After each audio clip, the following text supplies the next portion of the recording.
آئے گا، لیکن اگر نکاح نہیں کرے گا، گناہوں کی طرف چلا جائے گا، تو کہتے ہیں کہ اس پر نکاح فرض تو نہیں ہے، لیکن خواہشات نفس کو بچانے کے لیے، گناہ سے بچنے کے لیے اس کے لیے ضروری ہے کہ وہ روزہ رکھے۔ اس لیے ہمیں آپ کو سب کو یہ سمجھنا چاہیے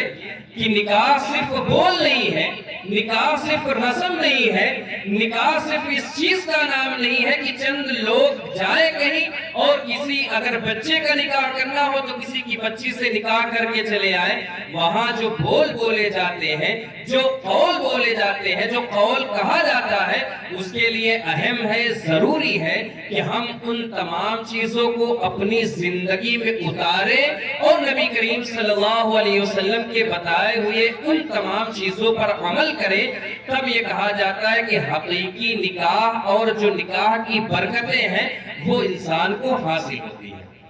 نکاح میں بہت ساری چیزیں ہیں، نکاح کرنے میں نہیں،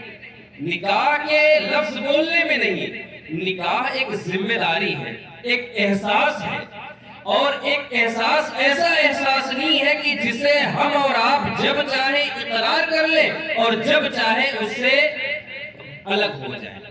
یہ بھی نہیں ہے۔ نکاح میں جو آسانیاں پیدا کرنی ہے وہ آسانیاں بتائی گئی ہیں، لیکن نکاح کے ساتھ ساتھ جو ذمہ داریاں عائد ہوتی ہیں اس ذمہ داریوں میں کھلے طور پر یہ کہا گیا ہے کہ اگر ذمہ داریوں کی طاقت و قوت ہو تو نکاح کرو، ورنہ روزے کا احترام کرو، روزہ رکھو، اہتمام کر کے اپنے خواہشات نفس کی تکمیل کرو، جو جائز طریقہ ہے۔ تو اسی لیے یہ چیزیں مختصر طور پر ضرور بتائی جاتی ہیں، کہی جاتی ہیں کہ ہمارے آپ کے ذہن میں، چاہے ہماری نسل نوجوان ہو یا نوجوانوں کی دہلیز تک پہنچنے والی ہو یا ان کا عمر طویل ہو رہا ہو، تو ان کے ذہن میں یہ بات ہمیشہ بیٹھنی چاہیے کہ صرف کما لینا یہ ہمارے لیے ضروری نہیں ہے، صرف دنیاوی دکھاوے کے لیے نکاح نہیں کرنا چاہیے۔ نبی کریم صلی اللہ علیہ وسلم کی جو حدیث ہے کہ النکاح من سنتی فمن رغب عن سنتی فلیس منی، جس کا مطلب یہ ہے کہ نکاح میری سنت ہے، جو اس سے روگردانی کرے وہ ہم میں سے نہیں ہے۔ تو اس کا مطلب یہ نہیں ہے کہ نکاح نبی کی سنت ہے، سنت پر عمل کر لیا، اب جو ذمہ داریاں عائد ہیں، جو ذمہ داری ہمارے اوپر ہوتی ہے اس سے ہم الگ ہو جائیں اور کہتے ہیں کہ ہم ذمہ داریاں تو نہیں اٹھا پائیں گے۔ صرف نبی کریم صلی اللہ علیہ وسلم کی حدیث تھی کہ نکاح کرنا چاہیے، اس لیے ہم نے نکاح کر لیا، تو فقط یہ چیزیں نہیں ہیں۔ اس لیے میں بہتر سمجھتا ہوں کہ جب ہماری نوجوان نسل عمر دراز کو پہنچے اور نکاح کے قابل ہو تو بڑی شائستگی کے ساتھ بڑے نرم لہجے میں کم از کم انہیں دین اسلام کی ضروری اور بنیادی چیزیں بتانی چاہیے۔ اور ضروری اور بنیادی چیزوں میں وہ نہیں ہے جو اس محفل میں کہنا چاہ رہا ہوں، نماز، روزہ، حج، یہ سب چیزیں ہمیں جاننا ضروری ہی ہے کیونکہ یہ مذہب اسلام کی بنیادی چیزیں ہیں، لیکن جو ہماری زندگی کے لیے ہے وہ بہت خاص ہے، وہ بہت اہم ہے، اور ان تمام چیزوں کو سمجھنا ہمارے آپ کے لیے بے حد آسان بتایا گیا ہے۔ اور اس آسان طریقے پر عمل کے لیے کیا کہا گیا ہے؟ نبی کریم صلی اللہ علیہ وسلم کے احادیث کا مفہوم ہے کہ نکاح میں کون سی چیز سب سے اہم ہے۔ کہا گیا کہ نکاح انسان چند چیزوں کے لیے کرتا ہے، کبھی نکاح کچھ ایسی چیزوں کے لیے کرتا ہے کہ نکاح کریں گے تو مال و اسباب مل جائیں گے، نکاح کریں گے تو دولت مل جائے گی، کبھی یہ کہتا ہے کہ اگر کسی بڑے خاندان والے سے نکاح کریں گے تو ہمارا تعلق ہو جائے گا، تو میں معاشرے میں بیٹھوں گا تو لوگوں کو بتاؤں گا کہ فلاں صاحب ہے، ان کے یہاں میرا نکاح ہوا ہے۔ یہ دو چیزیں ہو گئی۔ یا کبھی اس لیے نکاح انسان کرتا ہے کہ فلاں جگہ اگر نکاح کروں گا تو ہو سکتا ہے کہ اس خاندان کے لوگ بڑے خوبصورت ہیں، حسین و جمیل ہیں، تو میں کہہ سکتا ہوں، لیکن اگر حقیقت دیکھا جائے، مذہب اسلام کی تعلیم دیکھا جائے، نبی کریم صلی اللہ علیہ وسلم کے فرمان کے مطابق اگر دیکھا جائے تو آپ نے کیا کہا؟ لے دینہا، یعنی جو دین کے اعتبار سے صحیح ہو اس سے فوقیت دینی ہے، اس سے ہی نکاح کرنا چاہیے۔ تو دین کی اہمیت کیا ہے؟ دین میں یہ ہے کہ جس سے آپ اپنے بچے اور بچی کا نکاح کر رہے ہو وہ مسلمان ہونا ضروری ہے۔ ایسا نہیں ہو سکتا ہے، نہ آپ کی نہ ہماری مرضی چل سکتی ہے نکاح میں، بلکہ ہمارے آقا صلی اللہ علیہ وسلم کے فرمان کے مطابق اور قرآن کے حساب سے اگر دیکھیں گے تو ایک مومن کا ایک مسلمان کا نکاح اصل میں مسلمان ہی سے ہوتا ہے، ورنہ اگر جو کرتا ہے وہ اپنے طور پر شریعت کی پامالی کر کے کرتا ہے، خواہشات نفس کی تکمیل کہی جائے گی اسے، اور اسے یہ کہا جائے گا کہ حقیقت میں جو نکاح کا دستور ہے، جو عمل بتایا گیا ہے، وہ چیز انسان پورا نہیں کر رہا ہے۔ تو اس لیے ہمیں آپ کو چاہیے کہ نکاح کے مقدس اور مہذب عمل کو سمجھ کے رکھیں اور اسے اپنی نوجوان نسلوں تک پہنچائیں کہ نکاح صرف انبیاء کی سنتوں تک محدود نہیں ہے، نکاح صرف چند بول نہیں ہے، نکاح صرف خاندان کے رشتے طے ہو جانا نہیں ہے، بلکہ جہاں رشتے طے ہو جاتے ہیں میاں بیوی کے بھی حقوق ہیں، ایسے ہی خاندان سے خاندان کا بھی تعلق ہے کہ ایک دوسرے کا بھی احترام کرنا ہے، دوسرے کا خیال بھی کرنا ہے۔ رشتے جڑ جانے پہ بہت ساری ذمہ داریاں ہوتی ہیں، اور جب ذمہ داریاں انسان پر عائد ہوتی ہیں تو وہ نکاح ایسا مقدس عمل ہے کہ جو ذمہ داری آپ کو نبی کریم صلی اللہ علیہ وسلم کے فرمان کے مطابق ملتی ہے، تو اب ایسا نہیں ہے کہ جب چاہے اس ذمہ داری کو قبول کرو اور جب چاہے اپنی مرضی سے اس ذمہ داری سے ہٹ جاؤ۔ اسی لیے عموماً ایسا ہوتا ہے کہ محفل میلاد میں آقا کریم صلی اللہ علیہ وسلم کی حدیث اور بہت ساری اہم چیزیں بتائی جاتی ہیں۔ اس کا مقصد یہی ہوتا ہے کہ خوشی کا موقع ہے، خوشی کے موقع پر اچھی باتیں انسان عموماً سوچتا ہے کہ نکاح کا تعلق ہے تو نکاح پر گفتگو ہوگی، کچھ مسائل بتائیں گے، کچھ اہم چیزیں بتائی جائیں گی۔ وہ چیزیں ہیں جیسے میں نے کہا کہ نکاح نبی کریم صلی اللہ علیہ وسلم کی سنت سے ہے۔ ہمارے گھر میں یا کہا جاتا ہے کہ اگر رزق کی تنگی ہے اور نکاح سے نہیں ہو تو نکاح کر لو، یہ تمام چیزیں ہیں۔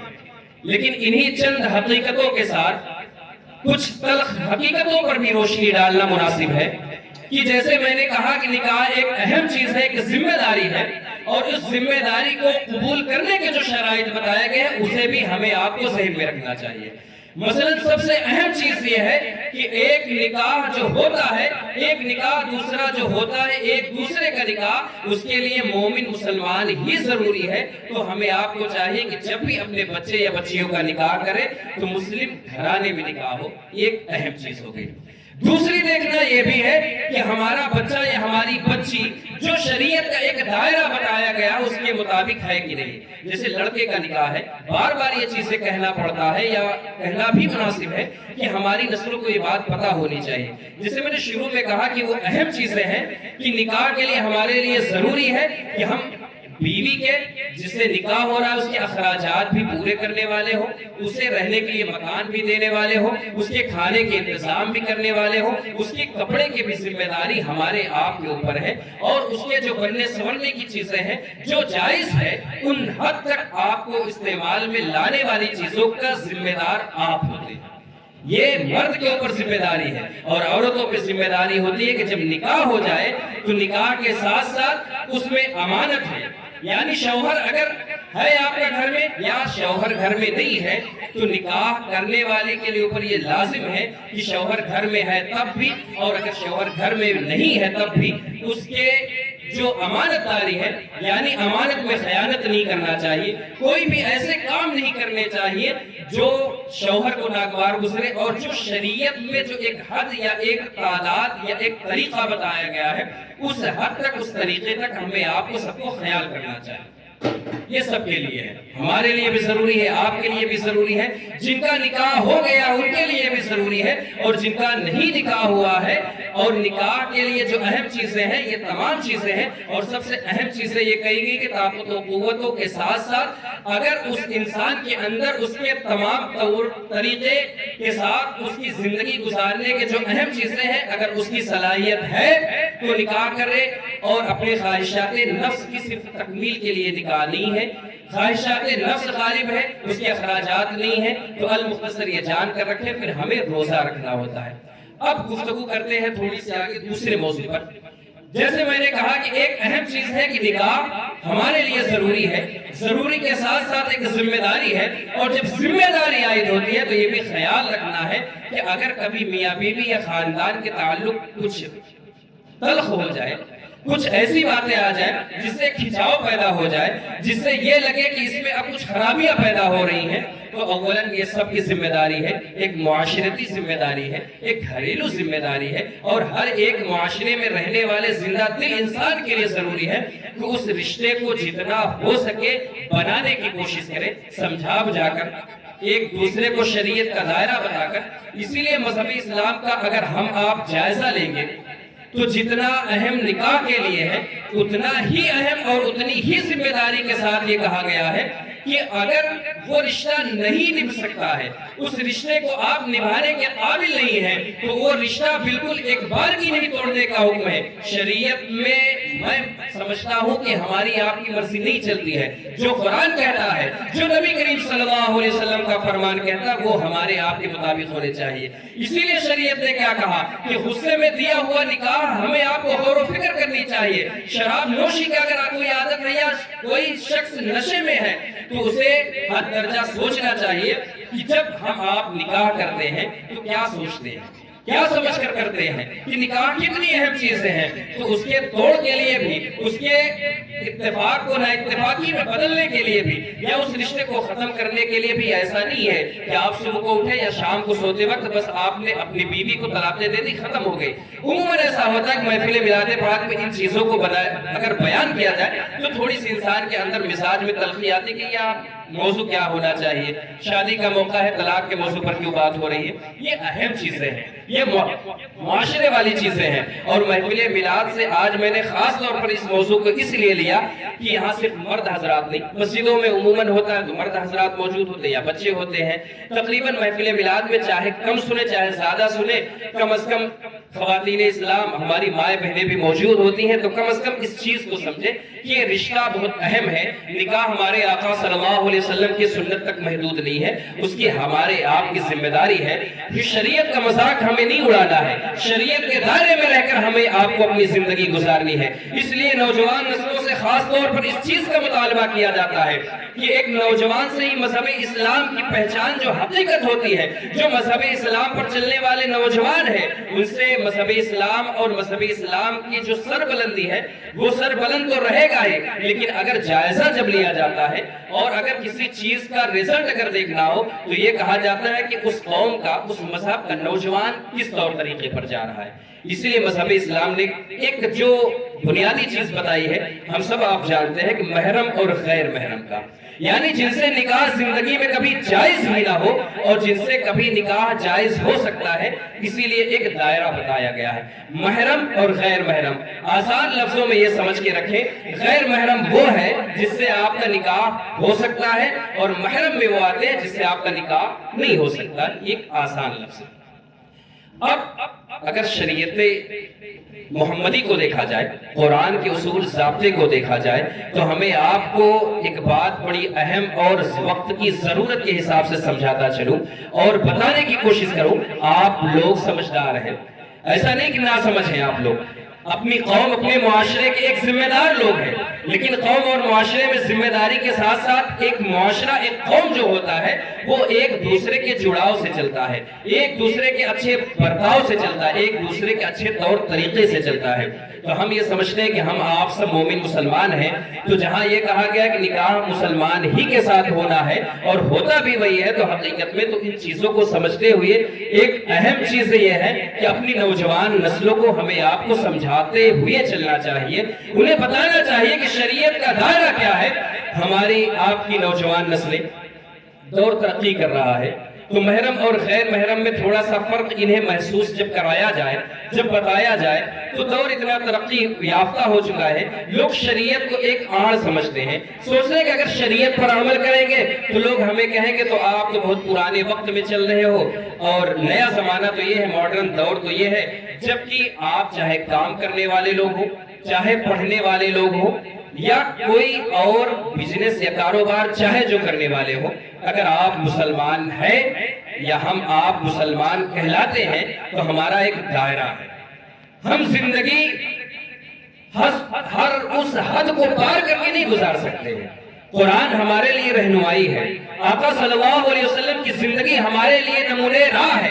اور صحابہ کی زندگی نے اس بات کو عمل کر کے بتا دیا۔ ایک تو یہ ہے کہ اللہ رب العزت نے قرآن کے ذریعے ایک پیغام پہنچایا نبی کریم صلی اللہ علیہ وسلم کے پاس، آقا کریم صلی اللہ علیہ وسلم نے اپنے امت کے لوگوں کو بتایا، یعنی صحابہ کو بھی بتایا کہ یہ چیزیں ایسی ہیں۔ انسان کی سوچ میں آ سکتا ہے کہ اللہ رب العزت نے تو قرآن کے ذریعے حکم دے دیا، نبی کریم صلی اللہ علیہ وسلم نے صرف سنا دیا، وہی چیزیں ہیں۔ ایسا نہیں ہے، نبی کریم صلی اللہ علیہ وسلم نے جو سنایا آپ نے اپنی زندگی میں عمل بھی کیا اور صحابہ نے بھی عمل کیا، وہ ایک سلسلہ چلا آ رہا ہے عمل کا۔ اور ہمارے لیے یہ ہے کہ ایک انسان، ایک مسلمان آزاد نہیں چھوڑ دیا گیا ہے دنیا میں کہ وہ حرام حلال کا فرق نہ محسوس کرے، وہ جائز ناجائز کو نہ سمجھے، اس کی زندگی جیسی ہے ویسی گزارتا چلا جائے، یہ چیزیں نہیں ہے۔ ہمارے لیے ایک دائرہ ہے، اگر اس دائرے میں زندگی گزارتے ہیں تب یہ کہا جاتا ہے کہ آپ کے لیے اللہ رب العزت حساب و کتاب کر کے آپ کو جنت میں داخل کرے گا۔ اگر ہمارا ایمان ہے کہ اللہ ایک ہے، آقا کریم صلی اللہ علیہ وسلم اس کے نبی ہے اور قرآن ایک سچی آسمانی کتاب ہے، تو اس سچی آسمانی کتاب پر عمل کرتے ہوئے ہی ہم زندگی گزاریں گے تو جنت میں جا سکتے ہیں، ورنہ کوئی دنیا میں ایسا نہیں ہے کہ آپ کو جنت کے پروانے دے سکے، چاہے اپنے وقت کا کتنا بھی بڑا محدث ہو، کتنا بھی بڑا عالم ہو، کتنا بھی بڑا پیر ہو، کوئی یہ دعویٰ نہیں کر سکتا ہے۔ اور آخرت اپنی ہمیں دنیا میں بنا کر ہی جانی ہوتی ہے۔ اگر ہم جو دنیا میں رہ کر اس زمین کے اوپر کام کریں گے اسی کا حساب و کتاب ہے، ایسا نہیں ہے کہ ہم حساب و کتاب کے لیے صرف یہ سوچ لیں کہ فلاں شخص دعا کر دے گا، فلاں شخص دو چار قرآن پڑھ کر بخش دے گا تو ہماری بخشائش ہو جائے گی۔ اگر اس خیال میں ہے تو اس سے آپ ہم سب دور ہو جائیں۔ فرض تو ہمارے عمل کے لیے ہے ہی، لیکن ہمارے آپ کی زندگی میں آقا کریم صلی اللہ علیہ وسلم کی تعلیمات اہم ہیں۔ اسی لیے دائرہ بتایا گیا ہے کہ اپنے بچوں کو محرم اور غیر محرم کا جو اصل تعلق ہے، وہ میں جو موضوع پر لانا چاہ رہا ہوں وہ یہ ہے کہ جب بچے بڑے ہوتے ہیں تو انہیں یہ فرق نہیں سمجھ میں آتا ہے کہ کس سے ہمیں راہ و رسم رکھنی ہے، کس سے بات چیت کرنی ہے۔ اس میں صرف یہ داخلہ نہیں ہے یا مداخلت نہیں ہے کہ بچہ ہی غلطی کرتا ہے یا بچیاں ہی غلطی کرتی ہے۔ شریعت کے دائرہ اگر ہمیں پتا ہو کہ ہماری حد کہاں ہے، ہم کس سے بات کر سکتے ہیں، کس سے بات نہیں کر سکتے ہیں، تو کم از کم میں سمجھتا ہوں 90% سے زائد ہمارے مسلم معاشرے کی جو بدترین نظام پھیلتا چلا جا رہا ہے بذریعہ فون یا بذریعہ کسی اور کے ذریعے، وہ چیز کم از کم کہیں نہ کہیں ختم ہو جائے گی۔ میں یہ سمجھ رہا ہوں، چاہے کھلے طور پر اس لفظ کا استعمال نہ کروں تب بھی آپ سمجھتے ہیں کہ میں کہنا کیا چاہ رہا ہوں۔ اپنی نوجوان نسلوں پر، چاہے بچے ہوں چاہے بچیاں، ان کا خیال ہمیں آپ کو رکھنا ضروری ہوتا ہے کہ دائرہ کیا ہے۔ جب ہم اس دائرے کو نہیں بتاتے ہیں، اس چیز کو نہیں سمجھتے ہیں، تب ہمارے بچے غلط راہ پر چلے جاتے ہیں اور پھر بعد میں ہمیں شرمندگی اٹھانی پڑتی ہے۔ کبھی ہو سکتا ہے معاشرے کے طور پر ہو، کبھی یہ ہو سکتا ہے کہ سماجی طور پر بھی آپ کو اس کا نقصان اٹھانا پڑتا ہے، اور سب سے بڑا نقصان تب ہوگا جب ایک دائرہ بتایا گیا ہے، جو ایک طریقہ بتایا گیا نکاح کا کہ ایک مسلمان کا نکاح مسلمان ہی سے ہو سکتا ہے اور اس کے علاوہ نکاح نہیں کہا جائے گا، تو اگر غیر ایمان والے سے نکاح اگر آپ کے بچے اور بچیوں کا ہو گیا تو آپ یہ سمجھے آپ نے آقا کریم صلی اللہ علیہ وسلم کی بھی نافرمانی کی، قرآن کی بھی نافرمانی کی۔ اب دن بھر میں ہم چاہے لاکھ مرتبہ درود پڑھ رہے ہو، نماز پڑھ رہے ہو، لیکن اس شریعت کی پامالی ہم نے کی، آنے والی نسلوں کے بارے میں کون سوچے گا؟ اس چیز کو اہم سمجھ کر چلے، اس چیز کو سمجھے کہ رشتہ کرنے میں بھی ہماری ذمہ داریاں ہیں اور اس رشتے کو نبھانے میں بھی ذمہ داریاں ہیں، اور صرف رشتہ کرنا ہی ہماری ذمہ داریاں نہیں ہے، اس کے ساتھ ساتھ ہمیں آپ کو یہ دیکھنا ہے کہ کون سا طریقہ مذہب اسلام نے بتایا ہے اور کون سا بہتر طریقہ ہے۔ اسی لیے ہمیں آپ کو ہر درجہ کوششیں کرنی چاہیے اور دعا بھی کرنی چاہیے، اپنی آل اولاد کے لیے بھی کوششیں بھی کرنی چاہیے، آل اولاد کے لیے دعائیں بھی کرنی چاہیے کہ اے اللہ ہماری نسلوں کو اچھا بنا، بہتر بنا، اور کوئی ایسا سبب، کوئی ایسے وجوہات ہمارے سامنے نہیں ہونے چاہیے جو ہمارے ماں باپ کے لیے تکلیف کا باعث ہو۔ یہ ہم سب چاہے جس طور کی زندگی گزار رہے ہوں، لیکن ہمیشہ اپنے ذہن میں ایک بات ضرور رکھنی چاہیے کہ ہمارے والدین اگر ہم سے